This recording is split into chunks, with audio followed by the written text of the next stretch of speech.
Hezbollah ने दागे 300 rocket, Israel ने भेजे 100 जेट। मिडिल ईस्ट में नई जंग की आहट से दहली दुनिया। मिडिल ईस्ट में नई जंग की आहट से रविवार को पूरी दुनिया दहल उठी। यहाँ हिजबुल्लाह और इजरायल ने एक दूसरे के ठिकानों पर हमले किए। इन हमलों के कारण इलाके में महायुद्ध छिड़ने का खतरा बढ़ गया। इस हमले में हिजबुल्लाह के ठिकानों को ध्वस्त करने का दावा किया गया है।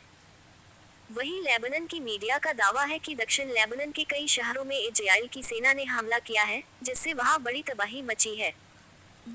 मिडिल ईस्ट में नई जंग की आहट से रविवार को पूरी दुनिया दहल उठी।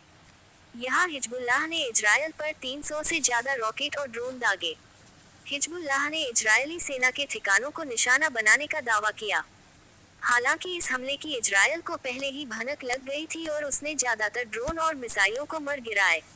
वहीं इसके बाद इजरायली सेना ने 100 फाइटर जेट से हिजबुल्लाह के ठिकानों पर धावा बोल दिया।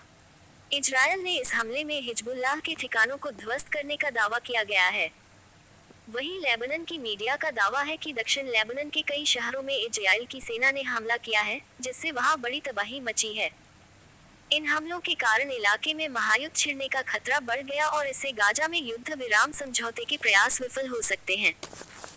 इजरायल के प्रधानमंत्री बेंजामिन नेतन्याहू के कार्यालय ने कहा कि वो और उनके रक्षा मंत्री योआव गैलेंट तेल अवीव में सैन्य मुख्यालय से इस पूरी मुहिम पर नजर रखे हुए थे।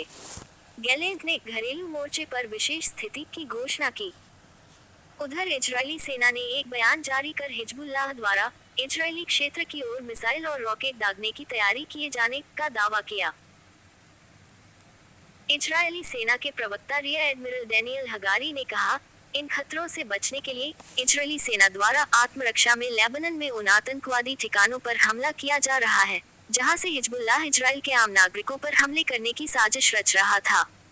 हगारी ने सचेत किया कि हिजबुल्लाह इजरायल में जल्द ही मिसाइल और ड्रोन दागेगा। इसके तुरंत बाद ही उत्तरी इजरायल में सायरन बजने लगे। इस बीच हिजबुल्लाह ने कहा कि उसने एक अहम इजरायली सैन्य स्थल को निशाना बनाकर हमला किया है और इस स्थल के संबंध में बाद में जानकारी दी जाएगी, और साथ ही दुश्मन के कई स्थलों एवं बैरकों और आयरन डोम प्लेटफॉर्म को भी निशाना बनाया गया।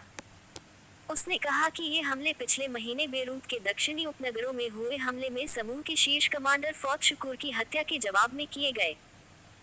इससे पहले इजरायली सेना ने लेबनान में हिजबुल्लाह के ठिकानों पर हमले किए जाने की घोषणा करते हुए कहा था कि चरमपंथी समूह इजरायल पर हमले की तैयारी कर रहा है। लेबनानी मीडिया ने देश के दक्षिणी भाग में हमलों की खबर दी, लेकिन इनके बारे में विस्तार से जानकारी नहीं दी।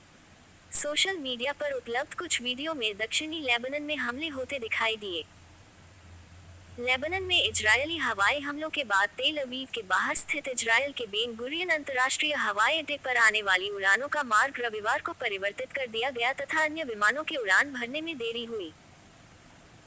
इजरायली हमले में हिजबुल्लाह के एक शीर्ष कमांडर की मौत और ईरान में हमास नेता इस्माइल हनिया की मौत के बाद से यह आशंका तेज हो गई थी कि गाजा पट्टी में जारी इजरायल हमास युद्ध क्षेत्रीय संघर्ष में बदल सकता है।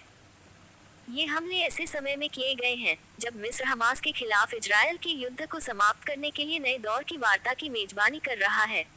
हिजबुल्लाह ने कहा है कि युद्ध विराम समझौता होने पर वह युद्ध रोक देगा।